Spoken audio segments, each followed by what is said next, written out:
AMSI Crisis Center dan UPI yang selalu setia menemani teman-teman para Omikroners nih yang beberapa minggu ini mengalami serangan, dan alhamdulillah berkat koordinasi kita semua bisa tertangani. Namun ada beberapa hal dan banyak pertanyaan yang kita terima, gejala-gejala dan lain-lain segala macam, dan akhirnya kita memutuskan untuk bertemu dengan pakarnya langsung, dengan Dr. Agus maupun Dr. Fathia gitu. Dan nanti akan bergabung teman-teman yang lain karena kita punya grup yang mereka yang kena Omikron ataupun COVID, dan ada beberapa teman-teman yang lain yang tidak kena, cuman perlu tahu juga ini Omikron ini seperti apa sebenarnya.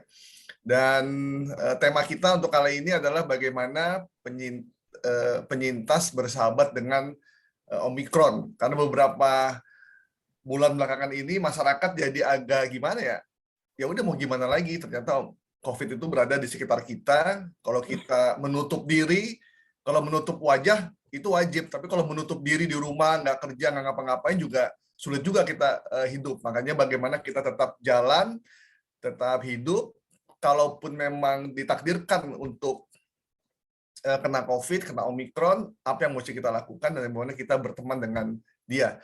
Alhamdulillah juga Dr. Fathia juga sudah bergabung bersama kami di sini. Selamat pagi, Dr. Fathia. Pagi.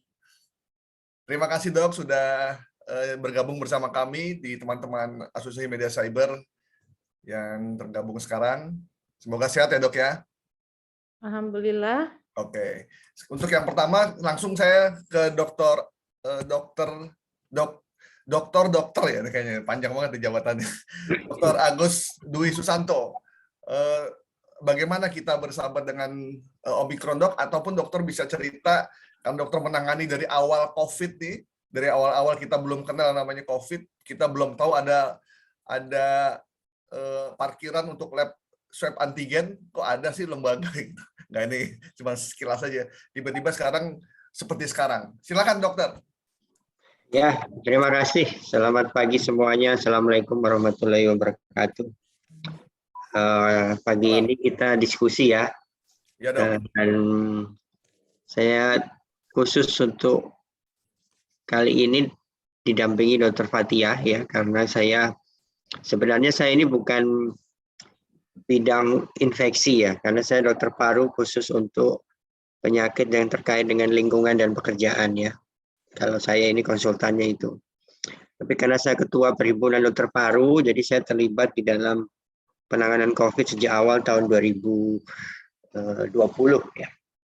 Kalau kita lihat sejarahnya tahun 2020 itu pertama kali 2019 akhir ada kasus infeksi virus di Wuhan yang dulu dikenal sebagai pneumonia Wuhan. PDPI sudah mengingatkan kepada pemerintah pada awal Januari 2020.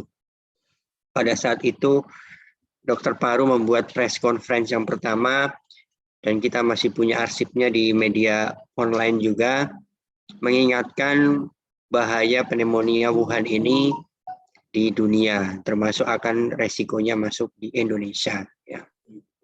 Dan waktu itu apa yang kita sampaikan, tidak begitu mendapat tanggapan ya dari berbagai pihak karena kasusnya masih ada localized di Wuhan ya. Tetapi seharusnya kalau dalam sudut pandang kami sebagai profesi, karena ini kategorinya adalah resiko tinggi menular atau spreading ya, dengan pengalaman kasus kita menangani berbagai kasus seperti MERS-CoV, kemudian SARS-CoV yang pertama ya, SARS yang pertama kali, kemudian flu burung, maka kesiapan dari berbagai pihak seharusnya sebelum kasus itu masuk di Indonesia. Yang ada adalah kebalikannya ya. Jadi press conference kita dianggap menakut-nakuti masyarakat. Jadi memang dianggap itu suatu penyakit yang belum tentu masuk ke Indonesia. Tetapi perjuangan kita sebagai dokter paru tidak selesai di situ ya. Kita mempersiapkan berbagai hal, termasuk menyusun buku pedoman bagaimana kalau kasus itu ada di Indonesia. Kemudian kita berkoordinasi dengan berbagai profesi lain ya, yaitu dokter penyakit dalam, dokter jantung, kemudian anestesi dan dokter anak untuk mempersiapkan guideline atau pedoman apabila kasus itu ada di Indonesia. Dan ternyata kasus itu ada pertama kali masuk di sekitar akhir bulan Februari kalau nggak salah. Dan kemudian dokter paru kita sudah siapkan training ya. Kita sudah mempersiapkan dokter paru training untuk pedoman penanganan pneumonia virus COVID ini, SARS-CoV-2. Dulu belum SARS-CoV-2 ya. Oleh karena itu kita lakukan pada saat itu, dokter-dokter paru itu kita latih di hotel yang Mercure yang ada di Menteng. Seluruh cabang kita panggil perwakilannya 2-3 orang. Kita juga masih punya arsipnya, waktu itu belum ada kejadian, atau kalau masih ada kasus awal lah. Dan kita berikan mereka training bagaimana mendeteksi, mendiagnosis, kemudian juga mengobati COVID ini waktu itu sebagai dasar awal. Dan selanjutnya kita juga menyampaikan kepada teman-teman organisasi lain menyusun buku pedoman. Akhirnya terjadilah itu buku pedoman 5 organisasi profesi. Dan di sisi lain, tentunya kalau kita lihat di awal-awal kasus dulu itu sangat menakutkan sekali kan. Kita belum kenal. Ibaratnya dengan virus SARS-CoV-2 ini kita belum kenal nih virus apa, bentuknya apa, bagaimana caranya mendiagnosis, sehingga kita sebagai dokter praktisi yang menangani COVID itu awal-awal nggak ada itu dokter lain yang mau ya. Jadi kalau di rumah sakit yang dirujukan itu pada takut semuanya, dokter-dokter juga pada takut di awal. Sehingga perjuangan kita sebagai dokter paru di awal ya kita harus siap di garda paling depan mengobati pasien. Siap menggunakan APD, kemudian juga masuk ke dalam zona merah yang dulu ibaratnya kata waktu pertama-tama kali saya masuk sendiri, nanti Dr. Fathia bisa cerita juga. Itu juga seperti hal yang menakutkan ya, karena masuk dalam ruangan yang isolasi pakai baju yang sangat lengkap. Di awal itu kan lengkap sekali, ya sangat ketat sekali dulu. Sehingga itu menjadi pengalaman yang menarik. Kalau kita lihat perkembangan kasusnya sendiri kan, kita melihat sekarang ini kalau lihat di dalam peta gelombangnya, peta gelombang dari perjalanan pandemi ini kan sudah masuk ke gelombang ketiga ya. Gelombang pertama itu adalah original cases yang terjadi di awal-awal kasus tahun 2020, yaitu original case yang pertama kali itu adalah kasus-kasus awal yang datangnya dari Cina. Itu kasus awal ini mungkin adalah kasus yang kita anggap dulu mirip-mirip dengan flu burung atau SARS ya. Dan kalau kita lihat di dalam perjalanannya tentu kasus-kasus itu dilihat mortalitasnya sekitar 3% di awal kasus ya, 2-3%. Dan dari sisi sifat-sifat virusnya sama, yaitu menular lewat airborne, kemudian kontak langsung ya, kemudian juga lewat kontak tidak langsung yang memegang barang atau benda-benda. Oleh karena itu protokol kesehatan dari awal kita juga sudah edukasi. Kita juga sudah siapkan waktu awal itu flyer, video kepada masyarakat. Kita melakukan media conference untuk memberikan edukasi betapa pentingnya pencegahan. Ya, pada saat itu memang istilahnya masyarakat masih belum begitu peduli ya ketika kasus awal-awal yang terjadi. Kemudian kita lihat perkembangan berikutnya masuk gelombang Delta ya tahun lalu yang Juli 2021. Itu adalah gelombang COVID yang paling menakutkan ya, karena kasus kematiannya sangat tinggi sekali. Pengalaman kita di penanganan COVID ini, kalau dilihat kasus di original case tahun 2020 dengan tahun 2021, maka kelihatan sekali di tahun 2021 yang mulai terjadi pada bulan Juni-Juli, maka kita mengalami kejadian yang disebut hampir kolapsnya layanan di rumah sakit. Kita lihat di Jakarta sendiri, instalasi gawat darurat itu isinya hampir semuanya pasien-pasien COVID yang memerlukan oksigen. Kita pernah mengalami krisis oksigen karena kasus pada Delta ini kebagian besar adalah kasus yang sedang dan berat. Kasus sedang berat karena reseptor ACE2 yang memang menjadi tempat site-nya itu cukup tinggi pada kasus-kasus Delta ini, sehingga kejadian untuk terjadinya kematian lebih tinggi dibanding varian originalnya.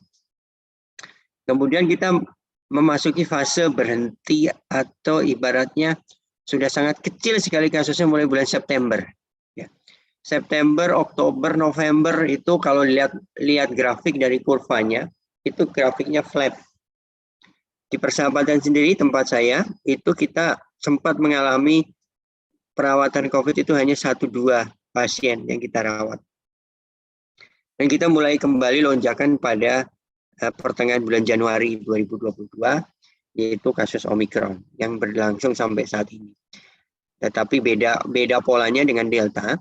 Saat Omicron ini adalah kasus yang sangat cepat sekali menular, tetapi memang severity atau gambaran klinis keluhannya itu lebih ringan dibanding varian Delta. Ya.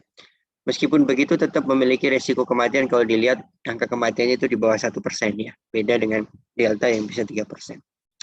Dan dari tiga pandemi, kurva pandemi ini, saya sendiri alhamdulillah sampai saat ini masih baik-baik saja ya. Nah, kasus Omicron ini adalah kasus yang anak istri saya sendiri kena. Kalau di varian original tidak, ya varian Delta juga tidak kena, tapi di Omicron ini anak dan istri saya kena, dan itu menunjukkan bahwa spreadingnya begitu cepat pada kasus Omicron ini, berbeda dengan sebelumnya, tapi relatif memang lebih ringan dibanding yang sebelumnya. Saya rasa mungkin itu cerita perjalanan singkatnya. Saya sebagai dokter yang ngurusin COVID. Dr. Fathia bisa cerita tambahannya, monggo silakan. Ya, boleh. Dr. Fathia bisa ditambahkan, nanti ada pertanyaan juga untuk Dr. Agus. Dan juga buat teman-teman siapkan pertanyaan minimal apa yang dialami diri sendiri maupun keluarga terdekat, anak, istri, dan lain-lain. Dr. Fathia silakan, Dok. Ya, terima kasih Pak. Terima kasih Dr. Agus.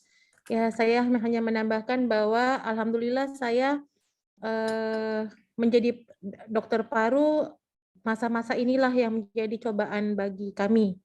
Ya, saya sudah melihat dan dari awal dari pneumonia virus ini ya, infeksi penyakit paru akibat virus ini, saya sudah lihat dari flu burung, flu babi, MERS-CoV, ya, ada H1N1, H5N1, dan semuanya itu ada di persahabatan. Tapi Masya Allah, yang sekarang ini benar-benar menyita raga dan pikiran. Saya tidak menyangka kalau misalnya saya mengalami suatu pandemi. Tadinya saya hanya membaca dulu ada 1 tahun yang lalu ada flu Spanyol yang hampir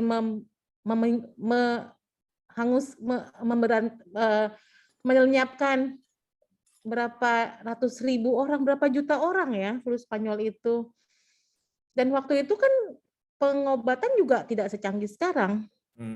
Tapi ternyata dengan terjadinya pandemi ini, kita walaupun menurut kita zaman sudah sangat canggih, sangat penelitian juga banyak, tetapi sampai saat ini kita belum bisa memukul kembali gelombang COVID-19 ini.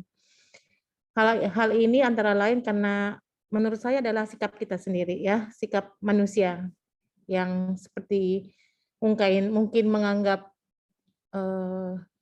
enteng ya, menganggap enteng, menganggap ringan, tetapi mohon karena saya dan Dr. Agus, teman-teman dokter paru sendiri itu melihat betapa tidak ringannya penyakit ini. Nah, mungkin nanti bisa diskusi, Pak. Terima kasih. Baik, Dr. Fathia, terima kasih. Ini sebelum ke teman-teman, saya tanya dulu ke Dr. Agus. Dok, apa yang membedakan secara spesifik Delta dan Omicron sekarang? Kalau kemarin kita waktu Delta itu kita harus... Ini yang jawab harusnya Dr. Fathia nih, ahli infeksi. Dr. Agus, Dr. Fathia boleh. Ayo, silakan Dr. Fathia. Jadi kalau Delta kan kita pakai masker, cuci tangan, nggak boleh berdekatan. Mungkin Omicron juga sama, cuman kita sekarang lebih cepat gitu. Apakah dia menular juga lewat lewat sentuhan seperti yang lainnya sama atau seperti apa gitu. Walaupun dari sisi gejala mungkin dia tidak terlampau parah, karena kemarin Kemenkes juga bilang rumah sakit terus mengalami penurunan, tapi kecepatannya terus kalau kita positif tetap aja kita stres juga, deg-degan juga. Silakan, Dokter Ya. Fathia. Ya, terima kasih. Ya Pak, jadinya memang saya lihat kasus memang menurun. Kemarin kalau nggak salah 34.000 dan sebelumnya kita tuh antara 50 sampai 60.000. Tapi ingat, kalau menurut saya belum menurun ya. Jangan-jangan tesnya kurang. Ya, kalau tesnya kurang sudah dilaporkan kan, berarti kan? Oke. Mungkin makin banyak aja orang yang ya sudahlah saya cuma kena flu ringan ini sesuai dengan slogan pemerintah kan, ringan saja, tidak usah cemas, tidak usah panik, boleh kemana-mana kalau yang sudah divaksin atau yang komorbid ya. Ya itu ya tidak salah juga masyarakat berpikir seperti itu. Ya pemerintahnya bicaranya seperti itu, ya kan? Ya jadinya jadinya memang ada perbedaan antara Delta dan Omikron ini. Tapi ingat, apapun variannya sama-sama virus ya. Protokol kesehatannya sama. Impact yang terjadi itu sama. Ya, toh ada kematian juga. Mungkin itu hanya berbeda dalam jumlah. Tapi ingat, bagi keluarga yang ditinggalkan, orang yang meninggal itu tidak akan tergantikan. Ya. Yang ditakutkan dari suatu pandemi virus ini adalah mutasi, ya. Tidak pandemi aja takut kok. Karena kenapa yang terjadi mutasi?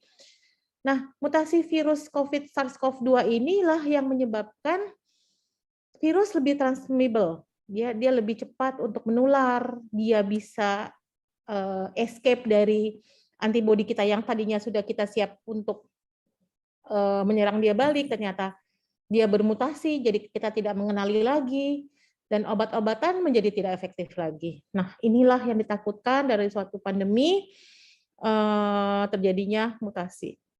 Dan memang Delta ini lebih cepat transmisinya. Dari WHO dari beberapa bulan yang lalu dia sudah warning mengenai hal ini. Ini adalah bulan ketiga ya di mana WHO mengenalkan virus Omikron ini. Dan saat ini kita ada virus baru lagi namanya BA2 ya. Kemarin virus Omikron dibedakan ya, ada 3 ya, 3 BA1, BA2 dan BA3. Dan sekarang ini yang masih beredar itu adalah BA1. Tapi BA2 katanya ini lebih ganas daripada BA1 katanya. Dia lebih bisa menyerang paru-paru. Nah, hasilnya apa kalau misalnya itu transmissible kalau misalnya terjadi lonjakan BA2, hasilnya kemungkinan akan jadi Delta. Karena kenapa? Delta tuh lebih menyerang paru dibandingkan dengan Omikron ini. Itu, Pak. Ya, Dok, kenapa Omikron nggak suka sama paru, Dok? Karena memang sifatnya. Karena dia kan kalau Omikron itu kan coronavirus itu dia terdiri dari spike-nya ya. Nah, terjadi mutasi pada spike-nya, mutasi protein, sehingga dia tidak terlalu menempel pada reseptor S-reseptor kita di paru. Jadi kalau misalnya badan kita ini dimulai dari saluran hidung, saluran mulut, saluran pernapasan, dan saluran pencernaan itu punya reseptor terhadap virus corona ini, ya. Lock and key. Jadinya kalau dia masuk, dia bisa mengunci dan dia bisa langsung bereplikasi dan lain-lain. Nah, ya mungkin yang reseptornya karena dia bermutasi agak kurang pas ya. Tapi ingat virus akan terus bermutasi. Mereka bermutasi karena memang tingkah laku kita juga tetap berkerumun, tidak menjaga protokol kesehatan. Ya begitulah. Oke. Teman-teman, kalau ada pertanyaan silakan ya. Saya mau tanya ke Dokter Agus dulu nih. Dokter kan pengalaman nih, ada anak istri kena Omikron. Nah, dokter sendiri kan sudah penyintas atau belum pernah sama sekali nih Delta maupun Omikron? Alhamdulillah saya belum pernah tuh. Belum pernah. Nah, pengalaman dokter gimana nih? Caranya sampai alhamdulillah tidak pernah kena, dan anak yang kena sekarang sama istri ini penanganan untuk Omikronnya kayak apa? Ya, treatmentnya ya. Sebagai seorang dokter biar bisa kita contoh nih. Jadi kalau saya sendiri selalu menjalankan protokol kesehatan ya di dalam aktivitas di rumah sakit maupun di luar ya. Jadi 5M itu betul-betul saya jalankan ya, mulai dari menggunakan masker, kemudian mencuci tangan teratur, kemudian menjaga jarak, menghindari kerumunan, ya itu yang selalu dilakukan sehari-hari. Dan yang sangat krusial itu adalah memang tidak nyaman itu menggunakan masker, ya. Saya dulu termasuk yang pertama kali membuat statement sebagai ketua dokter paru bahwa di dalam rumah wajib menggunakan masker apabila kita adalah orang yang aktif melakukan aktivitas di luar rumah. Bila keluarga kita itu adalah kelompok keluarga yang rentan. Itu saya ada medianya waktu itu sudah saya sampaikan. Ya. Waktu itu banyak orang yang protes mengenai itu, tapi saya sampaikan bahwa klaster rumah tangga itu bisa dicegah apabila kita yang berada di garis luar yang sering beraktivitas di luar, itu kalau masuk rumah itu menjalankan protokol kesehatan, termasuk menggunakan masker, terutama untuk orang-orang tua kita, anak-anak kita yang sangat rentan untuk itu. Oleh karena itu yang kedua adalah cuci tangan. Ya. Jadi pengalaman saya itu bahwa sering-sering cuci tangan. Ya. Jadi saya itu kalau setiap habis periksa pasien selalu cuci tangan. Kalau pasien saya 20 kali cuci tangan. Ya, pasien saya 100 kali cuci tangan gitu loh. Kadang-kala kita itu merasa aman sudah pakai masker ketat gitu ya. Kemudian lupa di tangan kita. Ya, tangan kita habis pegang pasien lupa maskernya udah selesai, kemudian kita langsung pegang hidung. Nah, itu sumber penularan itu. Pada rumah sakit kan infeksinya banyak ya, bukan hanya COVID nih Pak. Ya, bakteri apa kita habis pegang pasien gitu kan. Pakai sarung tangan, kemudian sarung tangannya lepas, kita pegang meja gitu kan, lupa. Tuh mejanya penuh virus, pegang hidung-hidung gitu. Jadilah itu virusnya masuk ya. Jadi langkah kedua yang saya lakukan adalah cuci tangan ya. Itu paling sering. Dan itu pun saya lakukan ketika anak istri saya kemarin sakit di rumah. Semua saya minta di kamar masing-masing. Sampai pada marah-marah. Kita kayak di penjara katanya. Saya bilang harus di kamar masing-masing. Boleh keluar rumah ke kamar mandi, keluar ngambil makanan di ruang makan, terus bawa ke kamar masing-masing. Saya sampai diomel-omelin itu. Dibilang terlalu kaku kayak gitu. Terus yang kedua, setiap saya aktivitas yang terkait dengan ruang isolasi keluarga saya pasti cuci tangan. Kemudian masker saya pakai. Alhamdulillah ya memang tidak tertular sampai hari ini ya. Moga-moga sih selalu dengan kondisi seperti ini sih ya. Sehingga ini yang selama ini saya lakukan. Jadi masyarakat itu seringkali kelupaan adalah di luar itu berkontak dengan orang, kemudian ke rumah, itu tidak menjaga prokes yang baik. Oke. Nah sebenarnya kalau pada masa pandemi sudah berkurang kayak bulan waktu itu ya, Agustus, September, Oktober, November, ketika kasusnya sangat kecil, saya di rumah juga lebih longgar ya, lebih longgar, lebih tidak melakukan prokes kalau di rumah, tapi di luar tetap wajib saya lakukan. Oke, Dok. Tapi anak istri sekarang kondisinya gimana, Dok? Anak saya sudah sehat kembali, istri saya juga udah negatif ya. Obat-obatannya sesuai dengan rekomendasi dari profesi, kalau rawat jalan atau di rumah dengan gejala tanpa ada infeksi paru, kita berikan vitamin C, vitamin D, dan antivirus yang tablet. Saya rasa sih itu saja, dan alhamdulillah baik sih. Oke, baik. Ini ada pertanyaan, saya mulai ada yang WA chat, ada juga yang tunjuk. Saya dari Mbak Hesti dulu, kemudian lanjut Mas Herman. Mbak Hesti silakan, singkat, padat, jelas. Iya, siap. Terima kasih Mas Gaib. Selamat pagi Dr. Agus, Dr. Fathia. Pengalamannya sih serupa. Jadi yang sebelum gelombang sebelumnya, alhamdulillah saya aman dengan keluarga. Nah, gelombang yang terakhir ini karena memang tadi yang disampaikan dua narasumber agak mulai kendor. Jadi kemarin sempat ngincipi sebentar, Dok. Nah, yang saya mau tanya ini gini, Dok. Soal efek setelah itu, karena saya kebetulan ada komorbid, ibu saya kemarin yang positif juga komorbid, kalau suami sih aman.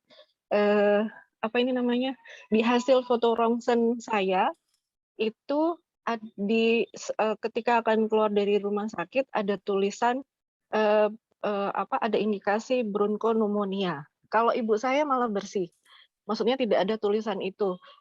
ibu saya komorbidnya diabetes, kalau saya hepatitis B. Nah, yang saya rasakan itu kadang itu kerasa kayak gini, Dok, ini kan sudah 1 minggu lebih ya, dari negatif, ya 1 minggu lebih ini. Dari negatif kadang itu ada, apa ini namanya, keringat dingin masih keluar, terus badan itu kalau orang Jawa bilang anyep gitu. Nah, saya ini bingung antara ini efeknya hepatitis B, karena biasanya kalau hepatitis B saya lagi bermasalah atau muncul agak bermasalah begitu, seperti itu juga, dan antara bronkonumonia. Boleh dijelasin, Dok, bronkonumonia ini kayak gimana? Ini seperti apa, dan saya yang dengan komorbid hepatitis B yang saat ini masih virusnya juga masih ada, sebaiknya bagaimana? Kalau obat virus hepatitis saya masih konsumsi terus sesuai dengan petunjuk dokter. Terima kasih, Dok. Baik, terima kasih Mbak Esti.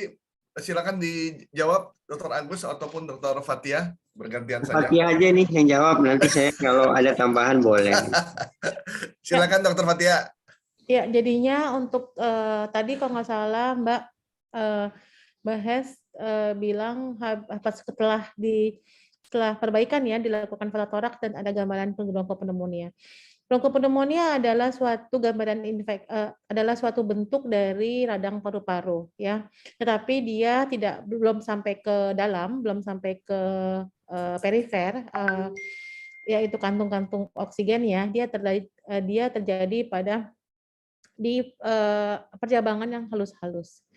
Ya, tapi itu sebenarnya kalau tidak sesuai dengan gambaran klinis dari pasien, misalnya ada batuk, sesak, demam, itu sebaiknya dicek lagi ya. Karena kalau gambaran bronkopneumonia, karena gambaran klinis seseorang pasien dengan gambaran bronkopneumonia itu adalah sesak, batuk, demam, dan lain-lain. Jadi kalau tidak sesuai, diabaikan saja ya. Tapi nggak apa-apa kalau misalnya yang mau dicek ulang lagi sekitar 1-2 bulan lagi. Kenapa? Gambaran pasca COVID, terutama kena COVID yang derajat sedang berat, itu bisa saja memberikan bekas yang kita katakan adalah namanya long COVID. Ya, karena kita tahu kalau misalnya COVID derajat sedang berat itu ada gambaran pneumonia, dan gambaran pneumonia tersebut apabila dia menyembuh itu memberikan gambaran seperti bronkopneumonia ya. Tapi kalau memang tidak ada gejala demam, sesak, batuk, itu nanti dicek lagi saja 1-2 bulan. Lalu perasaan seperti suka kedinginan itu bisa saja dari long COVID-nya ya. Jadinya bisa saja dari long COVID, itu long COVID bisa sampai 3-6 bulan kita merasakan gejala seperti COVID atau tidak enak, atau seperti tidak enak badan. Bisa susah tidur, rambut rontok, jadinya nano-nano deh. Jadinya gejala long COVID itu memang banyak sekali ya. Yang dilakukan adalah satu mungkin sabar ya, karena yang namanya perasaan juga harus kita jaga supaya kita tidak depresi, tidak stres. Kan kita tahu namanya stres atau depresi dapat menurunkan lagi daya tahan tubuh kita, daya imun kita. Nah, yang harus dilakukan adalah tetap berolahraga, makanan-makanan yang segar, yang sehat. Indonesia banyak ada buah-buahan, banyak sayur. Nah, sekali makan, kalau misalnya kurang, silakan mengkonsumsi suplemen yang mengandung vitamin E, vitamin D, vitamin B, dan vitamin C. Oke. Mbak Esti, cukup, Mbak? Ya, cukup, Mas Gaib.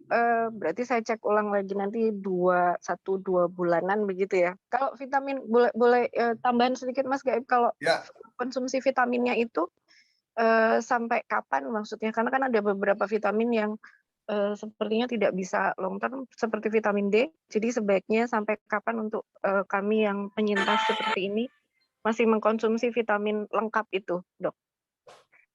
Berapa, Mang, Bu?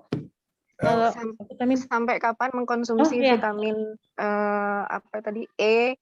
Oke, vitamin E. Oke, jadinya jadinya sepanjang kita hidup itu jadinya vitamin dan dia termasuk mikronutrien ya. Mikronutrien itu selalu akan dibutuhkan oleh tubuh kita.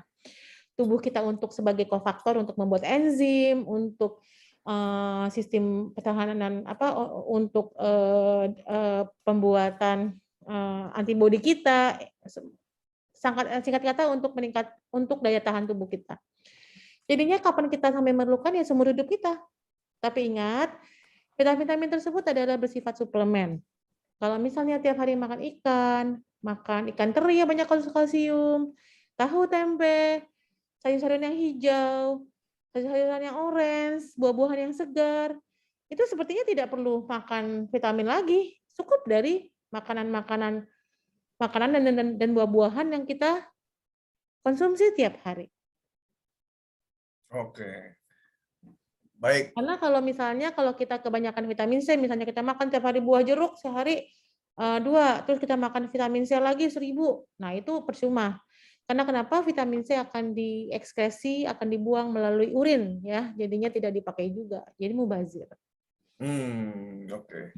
Baik. Mungkin kalau untuk tahu tempe 3 hari ini kita nggak makan dulu nih, Dok. Karena Iya. pedagangnya lagi demo ya. lagi demo nih. Oke. Itu tadi jawaban Dr. Fathia menjawab pertanyaan dari Mbak Sarah ya, yang menanyakan, Dok, pasca sembuh dari COVID, apakah tetap diharuskan minum vitamin dan sebagainya? Jika iya, apa yang harus diminum dan dosisnya berapa banyak? Tadi udah jelas ya, kalau udah makan buah yang bergizi atau yang lain-lain, ya nggak usah terlampau banyak gitu, Dok ya, karena vitamin sekarang harganya mahal.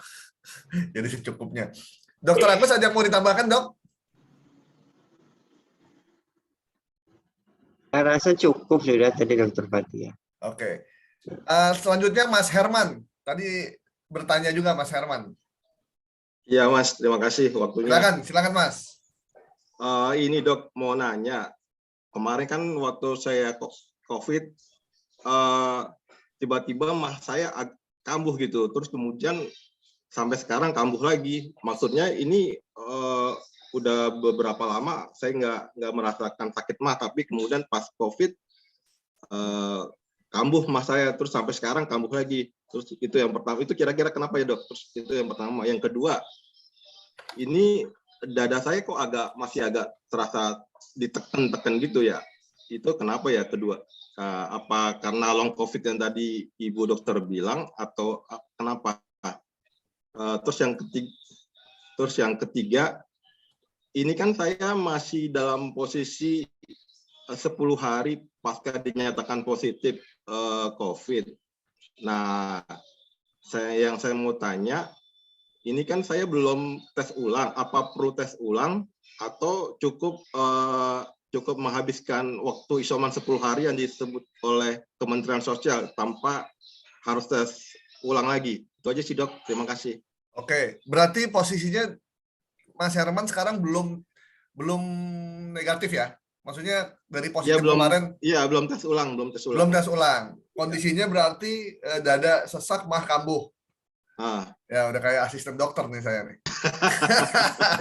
Saya bantu jawab ya. Saya Dr. dulu Agus. nanti Dr. Fathia nambahin ya. Silakan, Dok.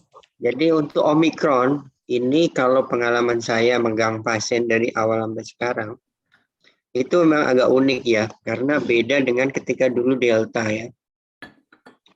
Dan beda juga dengan varian awalnya, meskipun beberapa gejala lainnya sama. Nah, pada kasus Omikron ini, saya menemukan pasien itu banyak yang mengeluhkan di gangguan pencernaan, yaitu mual, muntah, sampai nyeri perut. Itu cukup banyak. Ya, di samping ada yang disertai demam, ada yang tidak, ada yang disertai sakit tenggorokan, ada yang tidak, ada yang disertai dengan sakit kepala, tidak. Tetapi nyeri perut, kemudian mual, ya, itu cukup banyak ditemukan pada pasien-pasien varian Omikron ini. Itu pengalaman. Beda dengan waktu dulu ketika Delta, saya lebih sering menemukan pasien itu adalah keluhan hilang perasa, hilang penghidu, ya, kemudian hilang pembaunya, kemudian sesak napas, itu lebih dominan kalau yang dulu. Nah, sekarang ini yang dominan gejalanya sakit tenggorokan, demam, sakit kepala, batuk, sama nyeri perut. Ya, itu cukup banyak gitu. Jadi memang pada pasien-pasien Omikron ini akan ditemukan beberapa gejala saluran pencernaan. Jadi bisa jadi tadi pada siapa yang nanya itu Mas Herman ini keluhan nyeri perutnya yang asam lambung ini bisa jadi sebagai bagian dari gejala Omikron.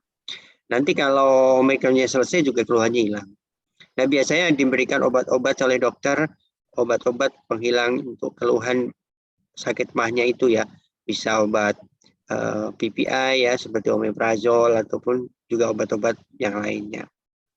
Kemudian terkait dengan dada masih terasa berat, maka saya sarankan sih sebaiknya konsultasi ke dokter langsung saja, Mas Herman.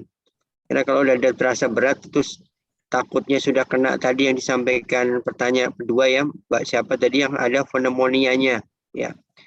Jadi kalau ada keluhan dada terasa berat, sesak, maka itu salah satu warning. Kalau orang yang isoman harus segera ke dokter untuk dicek lebih lanjut. Jangan sampai terlambat. Kalau terlambat nanti sudah cukup luas. Jadi beberapa kasus pasien yang isoman, ini pengalaman kita di Delta dulu ya. Banyak yang dulu meninggal di isoman itu gara-gara ya tidak bisa mendeteksi bahwa ini harusnya sudah ke rumah sakit.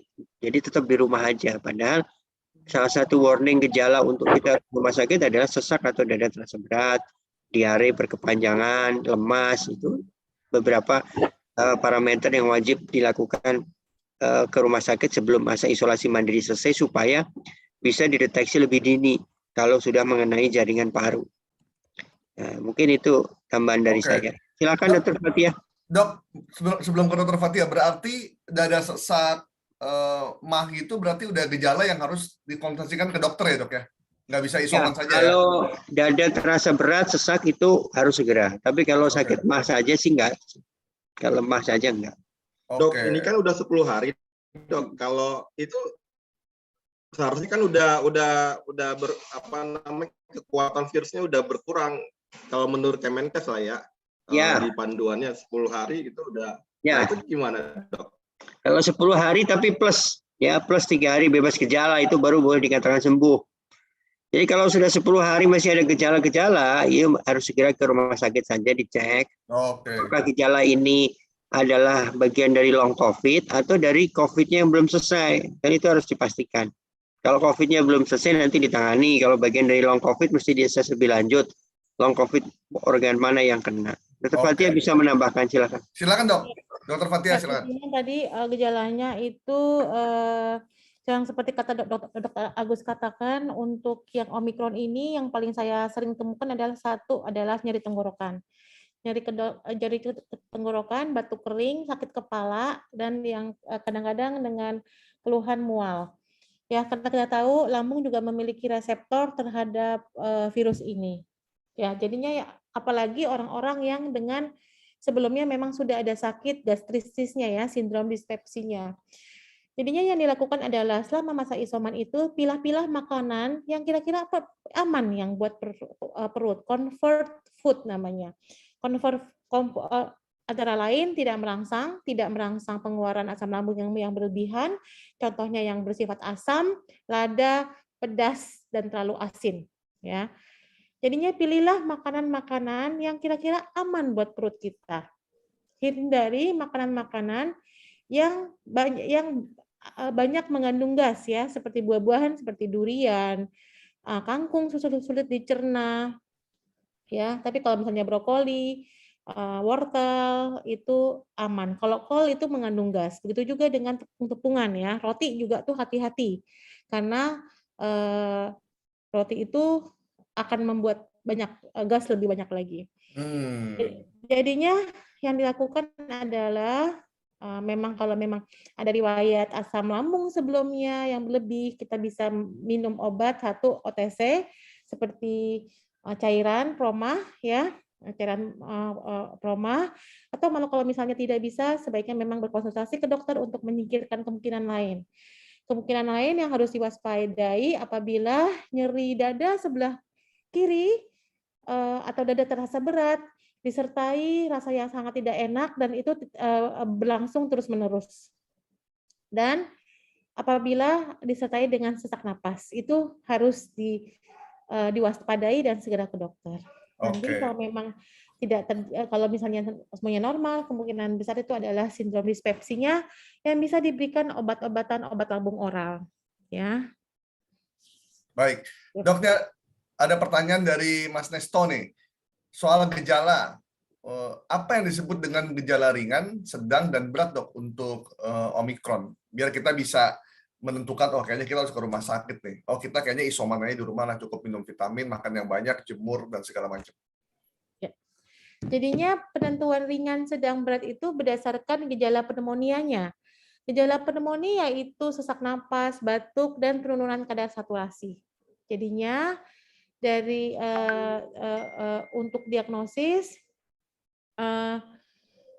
penentuan ringan, sedang, berat adalah berdasarkan saturasi. Dan saya ingatkan untuk orang-orang yang lagi sedang isoman, terutama orang-orang yang dengan komorbid, yang COVID ringan itu sebaiknya memiliki satu termometer dan saturasi. Apabila temperaturnya di atas 38 secara terus-menerus, tidak turun dengan obat penurun panas, atau saturasinya di bawah 93%, itu harus segera ke rumah sakit. Oke, jadi dalam situasi begini, di rumah kita udah harus siap termometer dan oximeter ya. Itu dua alat yang cukup penting untuk kita miliki selain handphone. Oke, baik teman-teman, ada lagi pertanyaan? Oke, ini dari Mbak Hesti, satu lagi nih dok. Oh oke, Mas Guritno dari Bogor. Ini di Bogor sekarang sudah merah nih. Silakan Mas Guritno. Siap, terima kasih Dr. Agus, Dr. Fathia. Saya ingin tanya, anak saya kan kebetulan sudah hari ke-11 nih isoman. Pada awalnya itu gejalanya cukup banyak, batuk, tenggorokan sakit, terus mual, pusing, panas, demam gitu. Tapi sekarang sudah membaik semuanya, kecuali batuknya ini masih agak parah gitu, masih terutama menjelang pagi gitu. Itu apa ya kemungkinannya? Apakah virusnya sudah hilang tapi tinggal batuknya, atau masih ada virusnya gitu? Mungkin itu saja dok. Oke, sekaligus dijawab dok soal Omikron yang menimpa anak ini, apakah berbeda dengan yang menimpa orang dewasa? Silakan dok. Kalau anak saya mungkin bukan anak-anak ya, sudah 19 tahun. Oh, berarti udah remaja dong nih ya? Ya udah kuliah. ABG, silakan dok. Ya, jadinya kalau misalnya udah 11 hari, kemungkinan besar sudah lepas masa isolasi ya, di mana sudah terjadi penurunan atau hilangnya virus dari badan kita ya, terutama memang kalau memang pasiennya masih muda, tidak ada komorbid, dan sudah divaksinasi secara lengkap. Jadinya kalau apabila batuk itu bisa dari gejala sisanya yang kita katakan long COVID-nya, atau memang sebelum long COVID anak tersebut memang sudah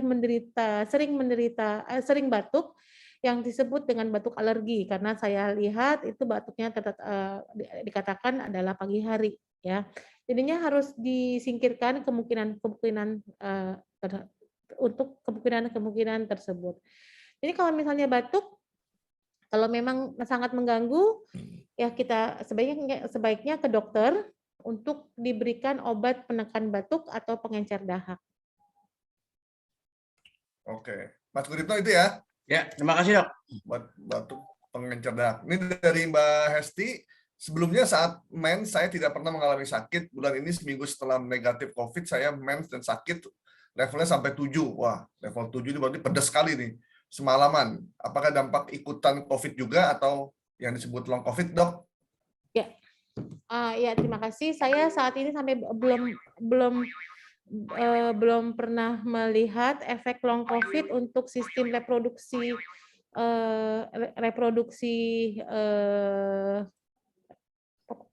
kewanitaan ya. Sepertinya tidak ada reseptor yang ke situ. Jadinya mungkin untuk yang namanya nyeri pada saat menstruasi itu hormonal saja. Tidak COVID pun bisa seperti itu. Ini kebetulan aja habis COVID. Oke. Dok, long COVID itu sebenarnya berapa lama, dok? Apakah dia akan terus-terusan menemani kita sepanjang hidup atau dia ada jangka waktunya? Untuk terus-terusan bercokol di tubuh kita sih tidak ya, karena memang dia akan kecuali pasien yang imunnya sangat rendah itu bisa 2 minggu ya. Saya pernah lihat ada pasien di ICU itu sesuai dengan gejala klinisnya berat, kumannya virusnya tetap ada. Tapi sebetulnya lebih dari 10 hari itu bisa saja terdeteksi, tapi terdeteksi dari PCR, tapi kemungkinan besar itu adalah bangkainya.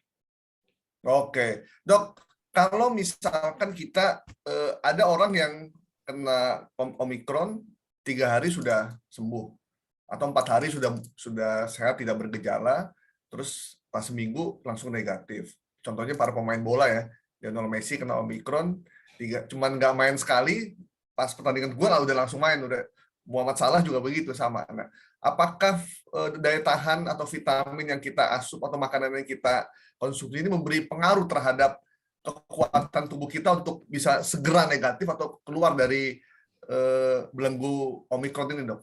Ya, ya jadinya untuk gejala tiap-tiap orang tuh berbeda-beda ya. Kita tahu pemain bola itu sangat bugar ya, mereka berolahraga, makanannya juga teratur, bergizi tinggi dan segar, suplemennya mungkin dihitung, semuanya dihitung. Ya, jadinya kemungkinan besar daya tahan tubuh mereka sangat baik ya dibandingkan dengan yang lainnya. Ya, jadinya Oke. memang tergantung dari daya tahan tubuh mereka ya. Oke, baik. Baik, sebenarnya sudah tidak ada pertanyaan ya.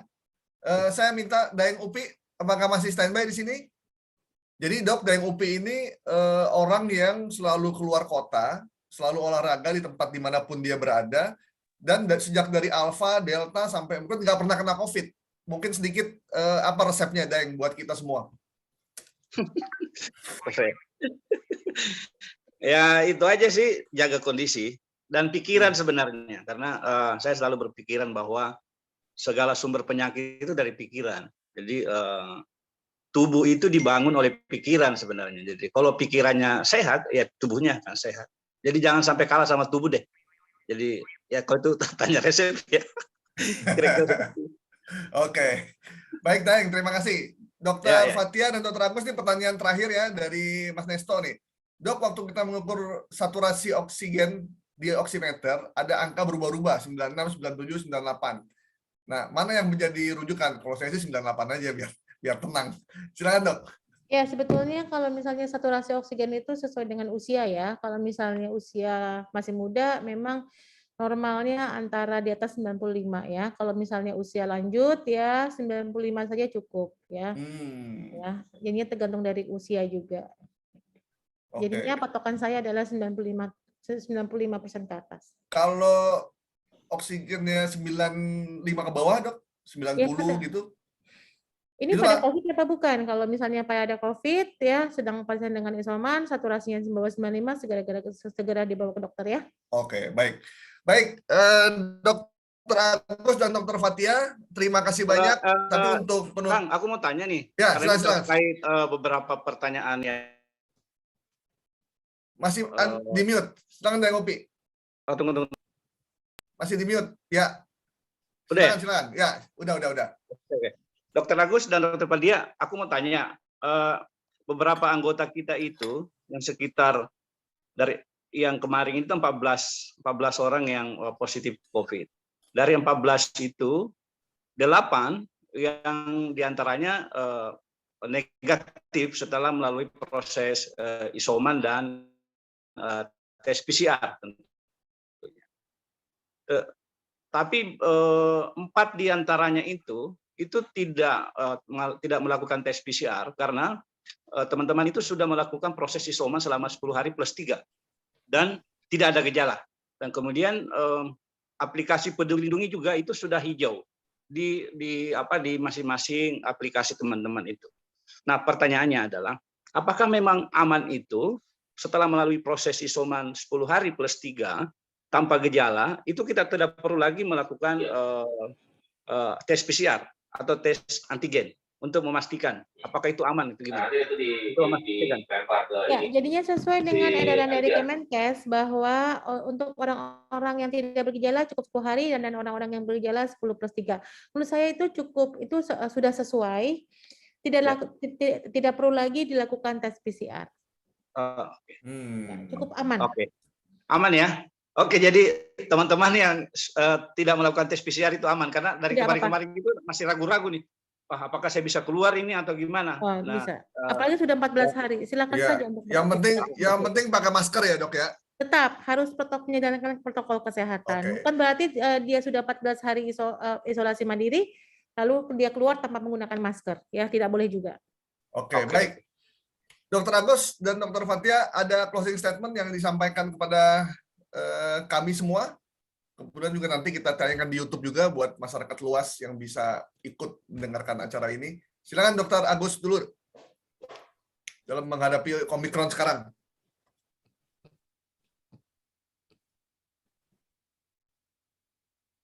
Oh, Sepertinya hang ya. Dr. Fathia dulu deh. Oke, ya.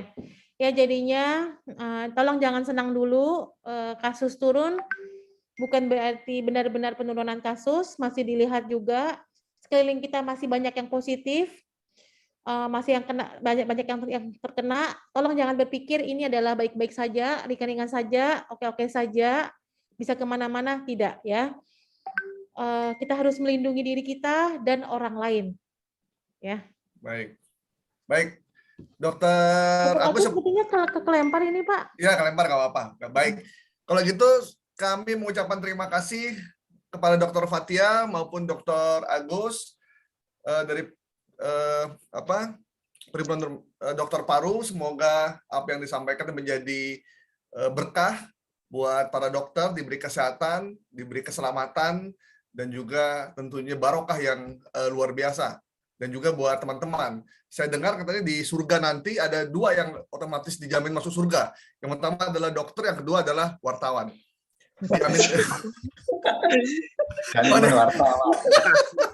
Ini dari Dr. Agus nih. Closing statement buat kita, Dok, dalam menghadapi Omicron sekarang, Dok. Apalagi Ya, kita di media. Ya, maaf tadi saya kepental keluar sebentar.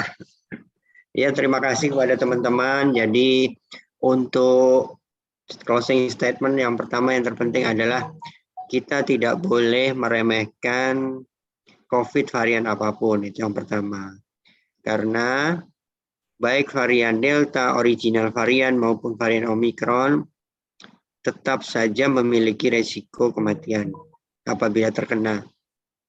Ya, meskipun sekarang ini disampaikan lebih ringan, tetapi resiko kematian itu tetap ada. Oleh karena itu, kewaspadaan untuk terinfeksi terhadap Omicron ini tetap harus dilakukan. Kita tidak boleh abai dan tidak boleh lalai. Yang kedua adalah protokol kesehatan tetap dijalankan di masa pandemi selama belum ada statement dari WHO maupun pemerintah bahwa pandemi telah selesai. Jadi selama itu maka protokol kesehatan tetap dilakukan. Sebenarnya kalau kita bisa melihat manfaat di balik pandemi selama 2 tahun ini adalah pernah merasakan nggak bahwa selama kita menjalankan protokol kesehatan ini kita itu hampir 2 tahun lebih itu jarang flu. Ya, itu saya udah jarang flu. Ya, atau bahkan mungkin nggak pernah flu malah kalau saya lihat 2 tahun ini tuh saya itu paling flu 1-2 kali. Ya. Artinya bahwa sebenarnya protokol kesehatan ini adalah salah satu upaya mencegah terjadinya transmisi infeksi yang bersifat transmisi lewat udara. Jadi protokol kesehatan adalah hal yang sangat bermanfaat saat ini. Oleh karena itu, kedepannya kita perlu juga memikirkan itu di pencegahan infeksi yang lain. Saya rasa itu 2 hal yang penting, Mas. Oke, baik. Terima kasih Dr. Agus dan juga Dr. Fathia. Sehat terus.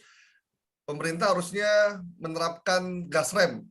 Gasnya mungkin dari yang lain, remnya nih dari para dokter ini nih harus didengarkan nih, karena kalau digas terus nggak ada remnya nanti bisa berbahaya buat kita semua. Baik, terima kasih Pak Dokter dan Bu Dokter dan juga buat teman-teman semua. Semoga bermanfaat. Minggu depan kita akan kembali lagi di acara ini dengan menghadirkan dokter dari bidang yang lain. Terima kasih semua. Kita tutup dengan Assalamualaikum warahmatullahi wabarakatuh. Waalaikumsalam warahmatullahi wabarakatuh. Terima kasih semua. Dok. Sehat semua ya. Terima kasih, Mbak Uti. Sehat.